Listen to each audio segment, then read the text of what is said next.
Hello, alongside Ryan Sir, I'm Don Helbig, and welcome to the Pick Six, the podcast of the Attractions Group, where we bring you the latest top stories from the attractions and amusement industry.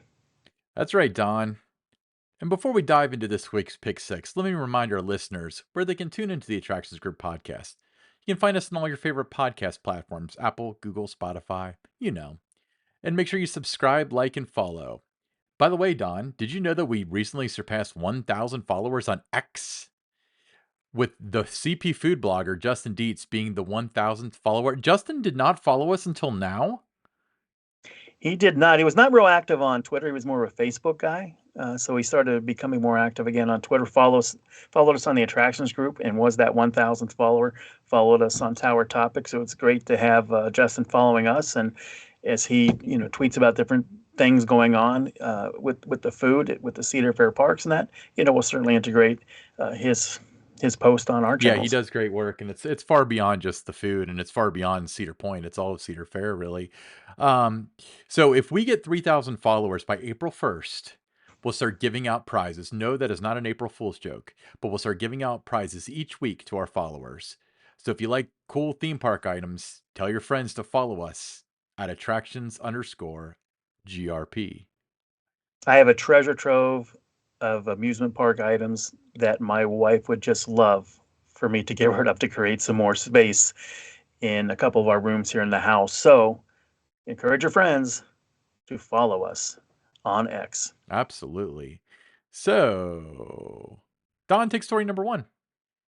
Story number one on the Pick Six is: for over 3 decades, Dolly Parton's Stampede has seamlessly blended the equestrian mastery, lively music, captivating storytelling, comedic antics, and a delectable four-course meal, forming the extraordinary dinner show it's renowned for. Making its 37th season on February 9th, this perennial favorite, recognized as the world's most visited dinner attraction, promises a unique fusion of thrilling displays and a scrumptious culinary feast, crafting an unforgettable experience for all. Yeah, and of the Hershend, like, dinner theaters, that's the one I have not been to, so that is on my list for this year. It's funny because we did Hatfields and McCoy's first, mainly because it was right across from our hotel, and I was like, "How do they make a show out of this feud with a bunch of hillbillies?" And then we did the pirate one 'cause it sounded cool, but everyone's been telling us, like, the one you really wanna see is Dolly Parton Stampede. So I look forward to seeing that. So 37 years is not it's not a little feat for something like that. No, I highly recommend it, Ryan. I mean, you won't be disappointed. Absolutely. All right, moving on to story number two. With the debut of Top Thrill 2 roller coaster at Cedar Point in the upcoming 2024 season, the park has unveiled its approach to providing guests with an expedited experience through the Fast Lane Plus Skip the Line option. Cedar Point's website outlines the inclusion of Top Thrill 2 among the 27 attractions covered by Fastlane Plus this year. However, a noteworthy distinction exists for single day Fastlane pass holders, granting them one-time access. On the other hand, those opting for the Fastlane Plus season pass, that's a season-long option, priced at $950 as of this recording, will enjoy unlimited access to Top Thrill 2. Now, it's easy to cast stones, but a lot of parks do this for new attractions, even Holiday World, you know? They do, and I think you have to. If not, you're going to have the fast lane line is going to be longer than the standby line. So I think it's the right decision by Cedar Point to do this. I think it makes for the best experience for all guests visiting Cedar Point on any given day. And if you do have that all season, in fast lane pass, which there's a limited number of those. I mean, yeah, I think you paid enough money that yeah, you should be able to ride it as often as you want. But no, I think it's the right call. Yeah, and, yeah, reports have been coming out of some sort of scanning booth at Fury at Carowinds during Winterfest. I imagine they'll implement a system like that where you have some sort of barcode and or maybe RFID if they're getting real fancy where you can scan it and it'll give you admission or not. But I see it as necessary. I think it would have been a little dirty to sell fast lane passes and then say it's not included. But one time through, I think is fair. Yeah, you don't need to necessarily marathon this, but I don't think it'll be like this forever unless they start doing it with a lot more attractions, which is also possible, you know. You know what I'm excited about, Ryan? Everybody's going to be riding Top Thrill 2, and that's going to leave Millennium Force all to myself in the morning. I'm going to be excited about that. Yeah, definitely that, and Maverick maybe. You know, Maverick's Maverick, another one that's hard exactly. to get, so I'm kind of excited about Steel Steel Vengeance is Vengeance. another one. Yeah, So I think it's going to pull, get especially early on. Everybody's going to want to ride Top Thrill 2. So I think what I would do, here's a tip for everybody. A pro tip is I would go to those other rides, Millennium Force, Steel Vengeance, Maverick, and go to those coasters first, then come back right around lunchtime to Top Thrill 2. And I think that would be the best way to navigate the park if you do not have your Fast Lane Plus. yep, exactly. Cool. For me, I'm really excited about Top Thrill too, though. So I kind of Oh, I'm really excited want to about do it. that one. All I'm right. excited about it, but they've got just a great collection of coasters there, and you want to try to do them all. And I think that's the best way for me is to try to get those other ones in first, then come to Top Thrill because I know I'm going to ride it during the day, Yeah. but I don't have to get it in line right at 10 o'clock when the park opens. Right. Well, that's sound advice. Don, what's our next story? Well, in a somber turn of events, Lakemont Park, under the management of the Lakemont Partnership, has decided to forego featuring any rides this season, citing financial constraints. This decision aligns with the partnership's broader shift towards emphasizing active recreation. President Andrea Cohen, spearheading this strategic transition, outlined plans to attract visitors through existing facilities, diversify with events like music festivals and craft shows, and foster innovative partnerships with local entities. The park's legacy, anchored by iconic wooden coasters, notably Leap the Dips, recognized as the world's oldest operating roller coaster at 122 years, faces uncertainty. Cohen highlighted the park's struggle with maintenance costs, raising questions about the fate of these historic structures. I hope that Leap the Dips is not giving its last rides. What are your thoughts, Ryan? Yeah, when I heard this, my main concern was leap the dips, and my other concern is it's hard. I mean, the way that it's worded, it almost sounds like they're not going to operate rides this year. But it'd be very difficult to backpedal on this. Locally, as we did an episode on Coney Island Park, took away their rides, and they just operate as a water park, and now they're closing. So it's rarely a great business decision. It might have been necessary for him. I don't know. But yeah, I'm very concerned with Leap the Dips as well. Did you ever ride it? No, I'd never been to the park. So I did, oh, you 1984. did? Yeah, it wasn't nearly as old back then. That was like 40 years ago. Awesome. Okay. Next. Well, so in the next step of lunacy, it looks like PETA, the People for the Ethical Treatment of Animals, is urging Chance Rides, a renowned Wichita-based amusement ride manufacturer, to cease the production of animal-themed carousels. PETA suggests replacing animals with imaginative alternatives, such as vehicles or whimsical designs, emphasizing the importance of teaching children compassion through play. This is the dumbest Pick Six item I've seen yet. Ryan, PETA, it's why we no longer see like donkeys jumping off high dives into a pool at like carnivals and the circus and things like that. I don't know. I mean, it's just, to me, I was just baffled by this story. Yeah, I mean, like if they were using real animal skins or something like that, I would Yeah, understand their exactly. concern. But when you have a carved version of a horse or a tiger or something like that, or in their cases, like a fiberglass version, what is it? Or if anything, it might promote a kid's love for animals from the beginning and support their cause. I feel like they're doing this just to rattle the cage for the sake of rattling the cage because they haven't had attention in the last 15 minutes. There, I said it. You did say no. I mean, all due respect, we do know that we do have listeners that support all the causes that PETA does, and they do a lot of good things.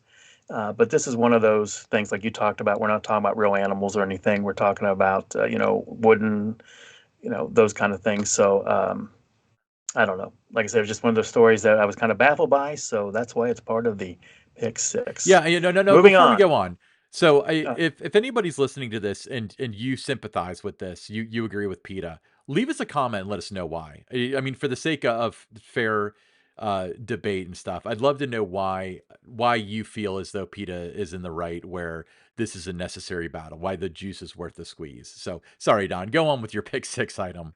All right. King's Dominion in Doswell, Virginia, better known as Richmond, Virginia, where the park is located. It's set to kick off its 2024 season on March 23rd this year. The amusement park is introducing a captivating new live show titled Team Charlie Brown, while also returning popular annual events like Grand Carnival and Winterfest. Notably, the park is streamlining access for guests by eliminating the separate gate entry for Halloween Haunt. With a single ticket, visitors can now enjoy both the tricks and treats and Halloween Haunt events. I think that is a great move by King's Dominion.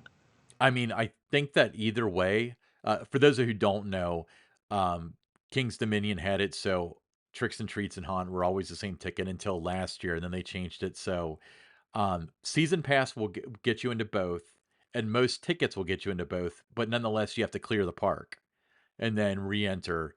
Um, the intention, I believe, was they didn't want commingling of the crowds. They didn't want the Tricks and Treats crowd to be involved with Haunt and cause that kind of friction, which I understand. But the problem is they've done it that certain way where it's all day for decades now. Um, so why change it? You know, and then obviously the experiment didn't work because they're changing back. The feedback wasn't very good, you know. Now it's tough, like you said, once you've been doing something for such a long time, it's tough to change that and then make it a separated, ticketed event that they tried to do last year. But I'm glad that they realized that it both. I think operationally too, it wasn't great for them. Create a lot of challenges. You're trying to get everybody out and get the next group in, and just a lot of logistical issues. So it's good to see it going back to the way it was. Yep, and how. So Kings Dominion, great park. Go give them a visit. They're really fun. Okay, the last one already, Don. This is whirlwind. Adventureland and Adventure Bay are gearing up for their 50th celebration starting in May. The Altoona theme park will open its gates on May 18th, followed by the water park a week later on Saturday, May 25th. In response to guest feedback, both parks will boast extended hours in 2024, with detailed information set to be unveiled later this spring. The exciting new season aligns with the reopening of The Underground, the park's unique indoor wooden coaster. Parkgoers can anticipate fresh experiences, including Bernie's Birthday Bash in June and the Festival of Decades. Adding to the excitement, weekly fireworks shows will illuminate the skies throughout July.